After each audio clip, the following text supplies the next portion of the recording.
Hai, halo, saya lagi ada di Bedugul.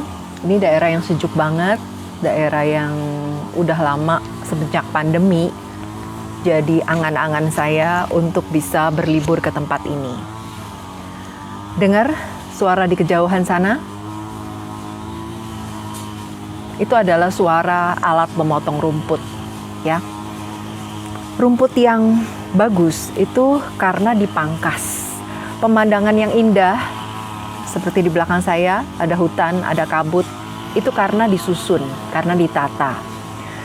Begitu juga dengan rumah yang kokoh, itu karena pondasinya kuat. Nah, semua yang indah itu butuh yang namanya waktu. Nggak bisa instan. Sama seperti halnya kalau kita memulai bisnis, ya, nggak bisa instan. Dulu waktu saya sebagai karyawan, itu saya pikir, apa sih enaknya jadi pebisnis? Ya, karena apa? Kalau jadi pebisnis itu kan repot, harus ngurusin semuanya. Mulai dari ngurusin karyawan, ngurusin stok, ngurusin pajak, ngurusin apalagi peraturan-peraturan, semua diurusin semua. Ya, belum lagi dikit-dikit modal, dikit-dikit modal. Nah, itu yang membuat saya nggak begitu suka dulu ya berpikiran sebagai pebisnis. Ngapain sih gitu. Saya lebih suka jadi karyawan. Karena apa? Karyawan itu kan resikonya kecil. Nggak usah harus ngurusin semuanya. Nggak usah harus ngurusin stok, pajak, karyawan, dan sebagainya. Jadi lebih simple. Terus skop kerja kita juga sesuai dengan keahlian kita. Waktu kita ngelamar kerja apa gitu. Itu yang kita lakukan. Jadi nggak kompleks seperti halnya jadi pebisnis. Dan yang pasti kalau jadi karyawan itu selalu dapat gajian. Bener apa bener sih? Coba komen. Bener ya, selalu dapat gajian tiap bulannya. Namun kenyataannya, saya tiba-tiba dipecat. Ini sama sekali di luar dugaan. Itu pada saat saya bekerja baru 1 tahun. Bayangkan, 1 tahun itu lagi semangat-semangatnya kerja ya. Namun di saat itulah saya dipecat, hanya gara-gara saya minta izin untuk perpanjangan cuti saya untuk bisa temanin papa yang sedang sakit di luar kota. Nah, tapi herannya saya nggak kapok gitu. Saya ngelamar lagi kerjaan sebagai karyawan, karena pikiran saya tetap aja kalau jadi pebisnis itu lebih ribet dibanding jadi karyawan. Karena itu saya ngelamar kerja lagi. Nah, terpaut kurang lebih 3 bulan, saya kerja di tempat yang jauh lebih besar ya, skalanya lebih enak, lebih nasional, dan pengalaman saya juga saya bisa dapat lebih banyak. Dan tahu-tahu saking nyamannya saya kerja, 20 tahun saya jadi karyawan. Nah, hari ini saya akan bagikan kepada Anda semua, teman-teman yang sedang nonton Facebook Live saya. Ada Ibu Siti, semangat pagi, selamat siang. Saya akan bagikan pelajaran yang saya dapat selama saya menjadi karyawan, kemudian beralih menjadi pebisnis. Semoga harapan saya adalah apa yang saya bagikan ini bisa memberikan manfaat buat Anda semua, sehingga Anda bisa belajar dari pengalaman saya juga. Nah, pelajaran yang pertama adalah senyaman-nyamannya kita sebagai karyawan. Sebenarnya kita ada di zona tidak aman. Kenapa? Ya karena belajar dari pengalaman saya tadi, lagi asik-asiknya kerja, tiba-tiba dipecat dengan alasan yang menurut saya nggak masuk akal gitu ya. Saya cuma minta perpanjangan izin tambah 3 hari lagi. Namun bos saya mengatakan waktu itu, kalau kamu nggak masuk besok, nggak usah masuk selamanya. Nah, jadi dari situ saya ambil pelajaran bahwa yang namanya karyawan itu bisa loh tiba-tiba dipecat. Jangan merasa, wah kalau sudah karyawan udah nyaman, udah setiap bulan sudah pasti dapat gaji punya. Ya, tapi tiba-tiba kerannya itu bisa ditutup. Kapanpun di luar dugaan kita. Ya, itu pelajaran pertama. Nah, pelajaran kedua, kalau misalnya Anda sudah kepikir nih, kalau gitu saya harus punya sumber income kedua. Betul ya, harus punya keran kedua. Sehingga tiba-tiba dipecat, Anda sudah siap dengan keran yang kedua. Anda nggak perlu tunggu tua sebenarnya untuk mendapatkan yang namanya uang pensiun.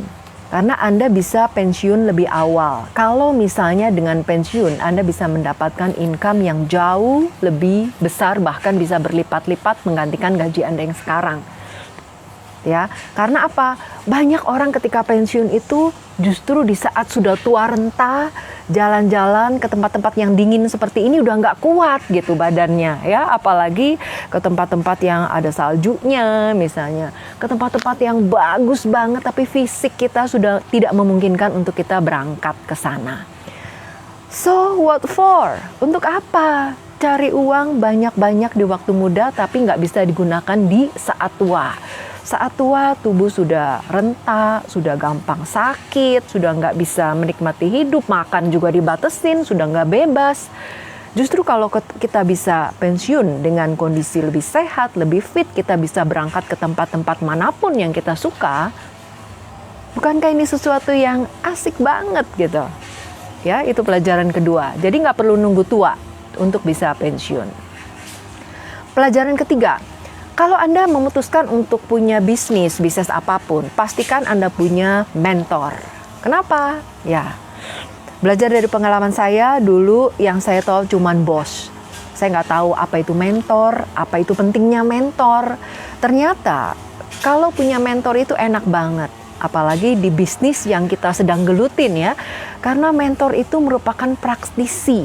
Dia mulai dari nol, dia tahu di mana celahnya, di mana yang ada lubangnya, di mana yang jangan lewat sini akan lebih lama, lewat sini akan lebih cepat kamu dapat hasilnya. Nah, memang mentor itu berbayar, nggak ada yang gratis ya, kecuali kalau kita bergabung ke dalam satu komunitas yang menyediakan lengkap. Ada mentornya, ada jadi kayak semacam franchise lah gitu. Anda bisa mendapatkan mentoring secara free. Namun umumnya mentor apalagi sebagai business consultant ya, itu harus Anda keluar duit lagi untuk bayar ya, gitu. Nah, jadi saran saya yang ketiga atau pelajaran saya yang ketiga adalah bisnis apapun yang Anda geluti, Anda harus punya mentor. Mentor untuk mempercepat jalan Anda mendapatkan hasil. Ya. Nah, pelajaran keempat dari pengalaman saya adalah selalu leverage yang namanya internet dan sosial media. Karena sekarang zamannya, saya masih ingat banget nih dulu. Ketika zaman-zaman baru kita bayar pakai yang namanya kartu ya. Nah, dari situ saya masih belum kepikir nih. Bayangin saya lebih terbiasa bayar cash kemana-mana, yang penting bawa duit, tinggal bayar. Nggak ribet gitu, isi-isi lagi. Belum lagi kalau tiba-tiba habis gimana, nggak ngerti cara ngisinya. Nah, suatu saat saya lagi makan nih. Rencananya mau makan di salah satu mall, di situ ada food court. Ternyata di food court itu nggak menerima pembayaran cash sama sekali. Nah, dari situ baru saya dapat pelajarannya. Gimana saya mau makan? Sudah kondisi lapar banget, tapi nggak bisa bayar pakai cash. Aduh. Akhirnya saya minta tolong, Mbak, tolong daftarin deh. Saya mau bayar pakai kartu. Bagaimana caranya? Dari situ saya baru mulai sadar gitu pentingnya ngikutin arus zaman. Pentingnya leverage internet, leverage sosial media. Sekarang hampir semua gaya hidup kita menggunakan bantuan internet, betul ya? Kalau kita jalan-jalan, kita bayar tol sudah pakai kartu. Kemudian kita mau bayar di food court juga kita sudah pakai kartu. Lalu kita mau transaksi apapun juga. Bahkan ada tempat-tempat makan atau tempat jual minum itu nggak menerima loh pembayaran cash. Dia harus cashless, harus pakai kartu ya. Nah, jadi itu pelajaran keempat. Nah, sekarang pelajaran kelima adalah kita harus punya yang namanya branding. Branding itu harus dibangun dari sekarang. Saya deketin ya, soalnya abang pemotong rumputnya sudah makin dekat. Nanti saya akan kasih lihat dia lagi sedang motong rumput di mana. Ya, suaranya dekat nih. Jadi personal branding itu ternyata sangat-sangat penting dan itu butuh waktu untuk membangunnya. Waktu saya bangun personal branding itu kurang lebih kira-kira 4 atau 5 tahun yang lalu. 5 tahun yang lalu ya, 5 tahun yang lalu saya mulai bangun. Itu tentunya dengan konsultasi dengan mentor ya. Nah, itu nggak langsung jadi. 2 tahun saya gunakan branding yang namanya Youthpreneur. Kalau teman-teman di sini udah pernah ngikutin saya dari awal, dari tahun berapa ya, 2015 17-an ya. Nah, pasti Anda tahu, dulu brand saya adalah Youthpreneur. Namun ketika 2 tahun saya jalanin branding saya Youthpreneur, nggak jalan. Orang tuh gampang lupa gitu branding saya. Ya, nah dari situ saya konsultasi lagi dengan mentor. Ini enaknya punya mentor, kita bisa konsultasi. Nah, dari situ branding saya diganti menjadi karyawan milioner. Nah, sejak diganti menjadi karyawan milioner, orang lebih familiar gitu, lebih lebih mudah ingat. Ya, nah dari situlah branding saya perlahan-lahan mulai mulai kelihatan. Jadi yang namanya personal branding itu apa sih sebenarnya perlunya? Apalagi kalau kita sebagai karyawan, apa memang sepenting itu? Ya penting banget, karena apa? Selamanya kan kita nggak mungkin jadi karyawan terus. Setuju apa setuju banget? Coba tuliskan di sini. Ada Kasno, coba tuliskan di sini. Setuju nggak? Nggak kan? Kita mau punya bisnis sendiri, kita nggak mau selamanya kerja terus sama orang, kita mau mandiri. Nah, pada saat kita mau mulai mandiri, kita mau dikenal sebagai siapa? Orang mau mengenal Anda sebagai siapa? Nah, itu yang harus kita bangun, dan bangunnya itu butuh waktu loh, nggak bisa instan. Butuh waktu, sama seperti saya ketika memulai dulu, nggak bisa instan. Bayangkan, hampir setiap hari saya bikin video live seperti ini, dari mulai yang belepotan banget, nggak ngerti ngomongin apa, yang penting muncul terus setiap hari. Nah, sampai dengan akhirnya saya mulai memberikan edukasi, banyak tips ya. Kalau teman-teman masuk ke dalam YouTube saya, youtube.com/Christine Emalia. Nah, di situ sudah ada lebih dari 700 video, itu campur ya. Ada yang tips, strategi, internet, pokoknya terkait dengan bagaimana menghasilkan uang lebih maksimal lewat internet dan sosial media. Itu Anda bisa dapat banyak sekali tips di sana. Bahkan beberapa interview, wawancara yang saya lakukan dengan banyak pakar juga Anda bisa dapatkan di video-video saya tersebut di YouTube. Nah, jadi itu semua butuh jam terbang, nggak bisa instan ya. Saya juga ingat ada satu video yang saya buat dengan, menurut saya sih buatnya sangat sederhana gitu ya, nggak pakai segala macam gitu, nggak pakai selfie biasa ya, saya bawa sambil jalan gitu, view-nya sampai 400.000 view untuk satu video. Nah, itu artinya kalau kita bisa membangun dari awal secara konsisten, maka kita juga akan mendapatkan satu feedback gitu dari orang-orang yang memang suka dengan apa yang kita bagikan ya, itu. Nah, jadi itu adalah 4 tips atau 4 saran atau 4 pelajaran yang saya bagikan khusus untuk Anda. Sekarang saya mau kasih Anda lihat seperti apa view pemandangannya di sini ya.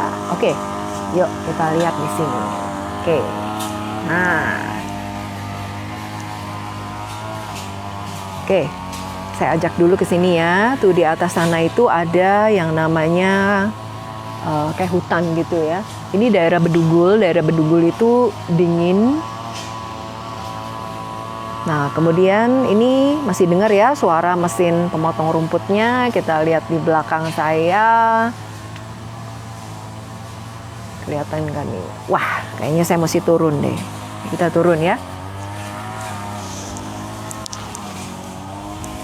Oke. Kebetulan kamar yang saya pilih ini adalah kayak semacam cottage gitu, di mana satu rumah itu terdiri dari 2. Jadi untuk 2 penghuni ya. Nah, kalau lihat dari cottage-nya seperti ini di belakang saya, asik nggak? Itu ada cerobong asapnya, itu kalau malam-malam atau sore-sore bisa nyalain kayu bakar beneran loh ya. Jadi udah kayak di luar negeri. Ya. Nah, sekarang lihat ada abang pemotong rumputnya di sini nih. Jadi dia modelnya 2 gitu ya. Udah kelihatan belum yang baju kuning? Nah, itu lagi dipotong rumputnya. Ya.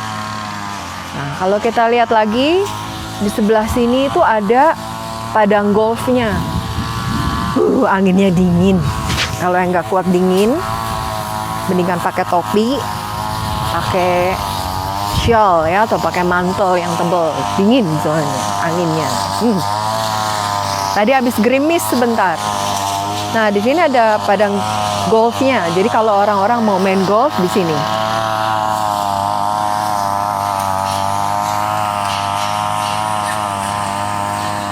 Di situ ada mobil-mobilnya juga.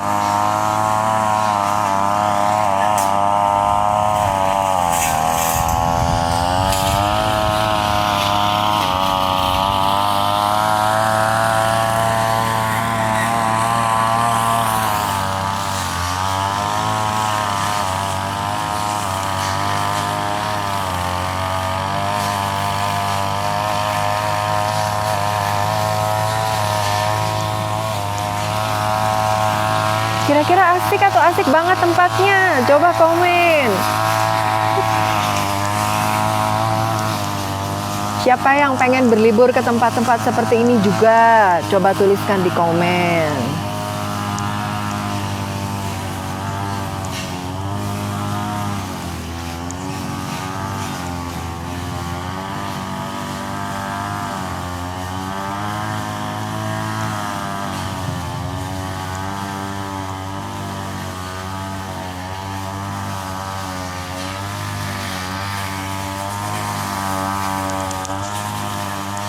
So, itu dulu ya buat hari ini.